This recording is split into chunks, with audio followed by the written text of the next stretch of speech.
Welcome to episode 58 of the People's History of Ideas podcast. This episode, I want to take a step back and, as promised, get into some details of the life of Qu Qiubai up to the point at which he became the top Chinese communist leader at the August 7th Emergency Conference in 1927.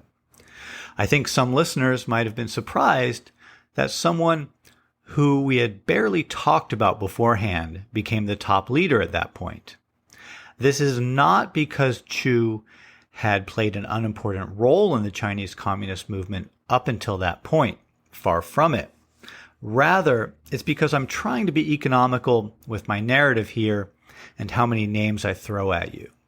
There are just so many people involved in the Chinese Communist movement, and therefore just a ton of people who were playing important roles in the various events that we've described in this podcast, that it would be cumbersome to the narrative to name everyone involved. So I try to keep the names that I give to a minimum. I also recognize that for people who are unfamiliar with Chinese names, that there's a certain learning curve in becoming familiar with Chinese names, and that definitely affects the retention of those names in your memory. And because the main audience for this podcast tends to not be super familiar with Chinese culture and history, that's another reason why I've kept the number of names I throw out there to a minimum. Although I do want to say that I am flattered by the fact that some of you listening do have a lot of familiarity with Chinese culture and history and still find it worthwhile to listen to this podcast. But this also means that we have a little catching up to do if we want to know something about this guy who took over the top leadership position in the Chinese Communist Party in the summer of 1927, Qu Qiubai. One biographer of Qu has characterized him as a tender-hearted communist. This is in contrast to the stereotypical figure of a hard and tough communist, which is promoted, albeit in different ways, both by anti-communists who portray communists as hard-hearted and cruel, and by many communists themselves who craft their own personas as tough-minded people who can make difficult decisions regarding life and death, and who are ready to face all the hardships of a revolutionary process, including life in a guerrilla camp in the mountains for years on end, or in the dungeons of the enemy once captured. Obviously, anyone who has spent some time among communists knows that they're people with the whole range of personalities that one finds among other social and political groups. But in a political milieu, which gave rise to works like How the Steel Was Tempered, a coming-of-age story about the socialist revolutionary process in Russia, published in 1932, in which the transformation from fresh youth to man of steel comrade is put forward as a process of personal transformation that readers should strive to emulate. One has to admit that this stereotype of the tough or hard communist is one that many communists have tried to live up to, historically in general, and definitely in the 1920s in China, the Soviet Union, and worldwide in the international communist movement. To use trendy language, you could say that there was a lot of performative toughness in the international communist movement. Certainly when Josip Yugashvili changed his name to Joe Stalin, the Russian word for steel, this was some performative toughness, which isn't to say there wasn't real toughness there. Toughness, both performative and real, was cultivated for very good reason. I mean, the history we've covered so far in this podcast has been really violent, right? We've had people get their heads chopped off by executioners in the streets of Shanghai for handing out leaflets. There's just been one massacre after another of workers and peasants, and very cruel treatment of the communists who fell into the hands of the enemy. Remember how the Green Gang allies of Chiang Kai-shek killed the leader of the Shanghai General Workers Union, Wang Shouhua, back in episode 49? I remember a conversation that I had with someone who had been a Jesuit in Africa, and during all the changes in the world in the 1960s, had changed to becoming a Maoist, based a lot on what he saw in Africa and how it changed his perception of the world from how he had been raised as a middle-class American.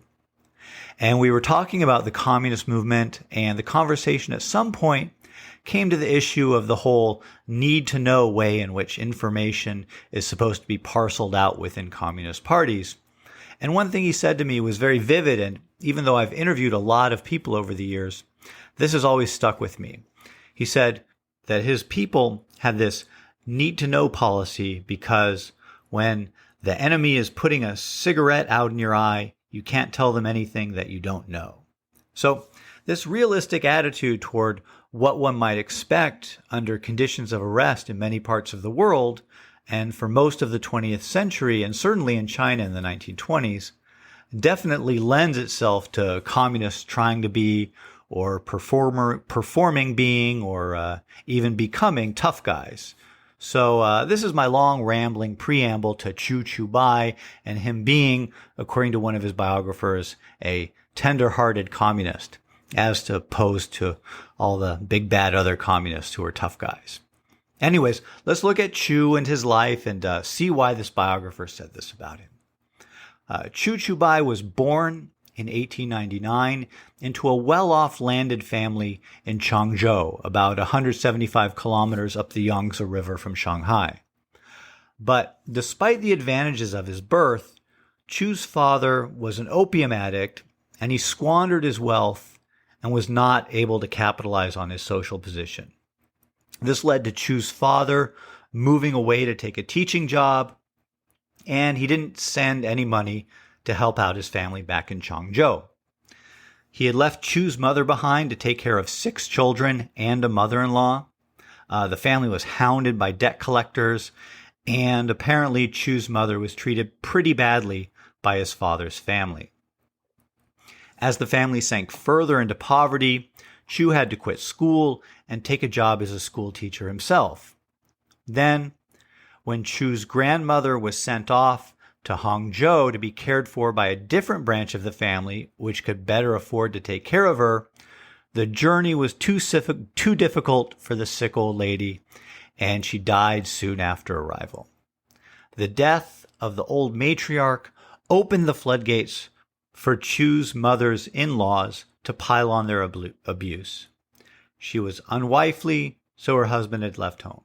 She was unmotherly, so her son had to drop out of school and go to work. She was undaughterly, so she hastened her mother-in-law's death by moving her to another city. All of these problems, of course, were the result of Qu's father squandering the family's wealth and then abandoning them. But this is not how his family saw things. So, tired of the poverty and abuse, when Qu was 16, his mom killed herself by scraping match heads off of a box of matches and drinking the phosphorus powder down with tiger bone wine, a really strong liquor used in Chinese medicine, which is about 120 proof. After his mother's death, Qu moved to Wuhan to stay with an older cousin, and then followed the cousin to Beijing when the cousin got a government job there. Qu Qiubai had a good education already, and so in Beijing, while he couldn't afford to enter any of the regular universities, he was accepted in the summer of 1917 into a new Russian language institute that had been created by the Ministry of Foreign Affairs. This new institute was intended to meet China's need for a cohort of people to serve in government and business who could speak Russian, and students were given a stipend and promised employment upon graduation, either in government service or on the Russian-controlled China Eastern Railway, which ran across Manchuria and constituted something of a Russian colonial possession on Chinese territory, which you might recall we discussed back in episode 16 when the issue of whether the Soviet Union would give the railroad to China after the Russian Revolution came up. Whereas many of the people who would go on to found the Communist Party went through a period of transformation from liberals to Marxists that was catalyzed by the May 4th movement, as we discussed back in episode 13, Qu was more into Buddhism as a path toward reforming China at the time when he entered the Russian Language Institute. Here's how he described his thinking. Quote, "The 3 years from my arrival in Beijing to the eve of the May 4th movement were the most solitary in my life. I had then no friends. The new bureaucracy in the capital, with their Republican way of living, disturbed me as a source of painful irritation. I became more and more convinced of my misanthropic views of life with the 3 years' study of philosophy. But a change had come over my mind, since I felt then a positive disgust which took the place of my earlier escapist attitude. My interest in classical studies led me to the ambition to reform such studies through a revival of the modern text school. My attempts at solving life's problems through Buddhism resulted in another ambition to humanize Buddhism and practice altruism as contained in the idea of bodhisattvahood. These were the vain and boastful wishes of a young man, but they epitomized the dualistic view of life evolved in my solitude. I allotted a part of my time to preparing for the discharge of my worldly duties, training for a career in which I was supposed to make a livelihood. Another part of my time was used on the transcendental level, for I had also to prepare myself diligently for the service, a rough translation of Gongda, a specifically Buddhist term, of saving China by cultural means. I never relaxed in my philosophical studies, which added heavily to the load of work at the Russian Language College. That I had to live like an ascetic and to study more than 11 hours a day was only a manifestation of my pursuit of the dual aims. Social intercourse could not have a place in my life. I studied Russian because thereby I could someday eat my own rice. For the rice I then ate was not mine, but my cousin's. My parasitic existence could not fail to stimulate me, now and again, into thinking about social problems, the problem of the relationship between man and man. So that was how Qu Qiubai was thinking when the May 4th movement broke out in 1919. On the day of the demonstration itself, Qu reportedly came home spitting blood, and as the movement progressed, he was jailed for 3 days as part of a mass arrest of 800 activists at one point. So while the founders of the Chinese Communist Party were drawn to socialist ideas away from liberalism, Qu was drawn to socialism from a sort of reformist Buddhism. But they all ended up in the same place. Qu ended up working on a magazine that got closed down after a few issues for promoting socialist ideas, and he became well known to Li Dazhao and other members of Li's proto-communist circle in Beijing. In the summer of 1920, Qu was offered a fateful opportunity. The main liberal newspaper, the Beijing Morning News, wanted to place a correspondent in Moscow to cover the unfolding socialist revolution in the Soviet Union. Qu was offered the position, possibly because of the influence of Li Dazhao, who contributed to the Morning News, although there were not a lot of fluent Russian speakers to choose from to offer the job to, so it's hard to say. The job itself was finally an opportunity to become self-sufficient, which was clearly a concern of Qu's, as you can tell from that last quote of his I read out. The job paid $2,000 a year, which must have seemed a huge sum when you consider that as a school teacher before his mother died, Qu had an annual salary of $72. But the large pay was supposed to compensate for the anticipated hardships of the journey and the difficulties of living in an unknown and dangerous place. Qu's friends tried to dissuade him from the journey, but he responded in the following way. Quote, "Let us ignore the facts of hunger and coldness, that there one will have nothing to eat, nothing to wear, etc. The significant fact is that this is the first country that has realized socialist revolution. It is the center of world revolution, where the Western and Eastern cultures meet. I shall not be troubled by the means I take to make the trip possible. I know I am not qualified for the task assigned me, but I'll go as a newspaper correspondent. I should not accept the offer, but I have accepted it. Nor shall I ask excuse for my ambition in my attempt to lead our thoughts with my power of persuasion to the right path out of the ideological confusions as reflected in the morning news. I believe there is no private possession of thought, and that's why I've made up my mind to go." End quote. So we get a picture of Qu setting out for Moscow in 1920, an unapologetically ambitious man, committed to socialism and to clearing up ideological confusion, even while unsure himself of the specifics of his own thinking, but determined to report on what he sees happening in the first socialist state. But setting out to Moscow, already committed to socialism as a cause, it's predictable that Qu would soon come to engage with the revolution as more than just a newspaper correspondent. Qu only arrived in Moscow in January 1921, after having been detained along the way by the ongoing civil war, making travel impossible between Manchuria and European Russia. During his 2 years in Russia, Qu wrote 2 books and 59 long newspaper articles, 44 of which were actually published. The articles painted a picture of life in the Soviet Union, and while the author was supportive of socialism, he did not spare on negative details and hardships of life. But the accounts left in the two books are, I think, the reason that the biographer I mentioned earlier labeled Qu the tender-hearted communist. The books are remarkable for their descriptions of Qu's inner life while in Russia. In the books, details about important events and figures are terse. These details went into the newspaper articles that he sent back to China. For examples, in the books, Lenin, who Qu met at the Third Comintern Congress in the summer of 1921, is briefly described as someone whose large head made an impressive silhouette and whose tone of voice sounded determined. Rather, in the books he follows a romantic Chinese literary trend which emerged out of the May 4th period, in which writers would focus on their own inner life and which prioritized self-expression. I'll give you a couple of examples.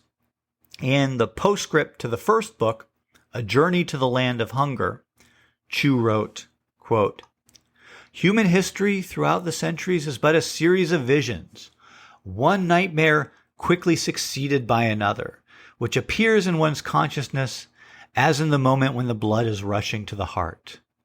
Therefore, we cannot have more than faint impressions of them.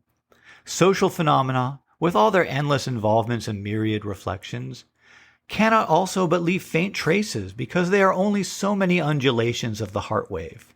Everything in human life rests on reality, just as so many rivers find their home in the heart sea. The heart sea is ever in motion, and the heart wave heaves and rolls in every possible manner. They compose the phantasmagoric world of ours. The closer we are to awakening, the more real, and probably also the more terrible, the dreams appear. Since the heart sea is all pervasive, so the world is in one dream. But since the heart waves rise and fall in all grotesque shapes, the starlight they catch glitters with a brilliance that is different from here to there." Then Qu Qiubai stretches the metaphors and alludes to himself. "So long as the compass points in the right direction, I shall someday make a circuit of the universal heart sea and return to my real homeland." End quote. This was written in October 1921 as Qu was being drawn further and further into assisting with a variety of communist activities, mainly as a translator. And to give you a flavor of his second book, History of the Heart in the Red Capital, here's a representative passage from that. Quote, "Unite ego with non-ego and there is likeness. Oppose ego to non-ego and there is the awareness of the uniqueness of personality. There must be a way to unite the two, and that is love. It is nothing censurable for a child to like to play, but if he does not know that there is mother's bosom for him to return to, then he will become lost in his play. He will experience fear. Our prideful nature, if not improved by love, will become likewise our curse." End quote.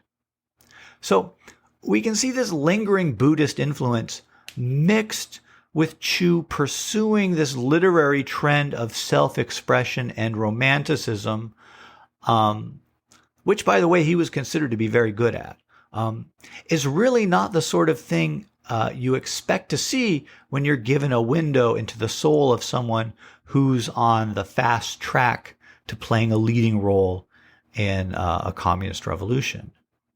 So, aside from working as a newspaper correspondent, what else was Qu doing in the Soviet Union between January 1921 and January 1923 when he came back to China?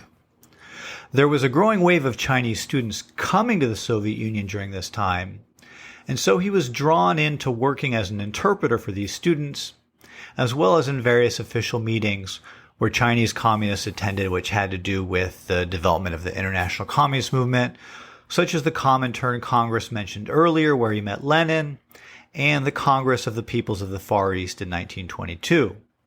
He was also trusted to make translations between Russian and Chinese, where fine points of Marxist theory were meant to be conveyed in translation, which was not always a simple task. A subtle theoretical point could easily be distorted through a sloppy translation, and Qu was more and more introduced to the fine points of Marxist theory while in the Soviet Union. He also took up a teaching position for a time at the University of the Toilers of the East, which had been set up for educating communist cadres from across Asia and Africa, and at which the largest cohort of students were Chinese until a separate university was split off for the Chinese students in 1925. On his return to China, Qu was immediately elevated to the party's Central Committee, despite having little experience of the communist movement in China itself. This was the first example of a trend that would quickly develop of communists trained in the Soviet Union being elevated to leadership based on the Comintern's sense that they were more dependable because of their time in Russia. Certainly, the ability to talk in Russian with Mikhail Borodin was a great advantage to Qu, and he and Borodin became quite close politically. A position was quickly found for Qu as the Dean of Social Sciences at Shanghai University, where the communists were very influential. He held that position from early 1923 until late 1924, when political battles at the school led to his ouster. While dean, he reorganized the curriculum to reflect revolutionary priorities, but of course his main work was as a communist leader. Because of this, the writing voice that he had developed while in the Soviet Union disappeared. Now, Qu wrote for the party, not for himself.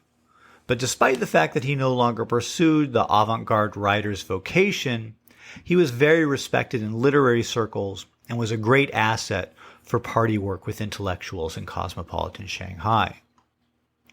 If one of the main functions of the leader of the Chinese Communist Party was to be able to interface well with the Comintern representatives in China, Qu seems like a very logical choice for the role when Chen Duxiu gets displaced as leader in 1927.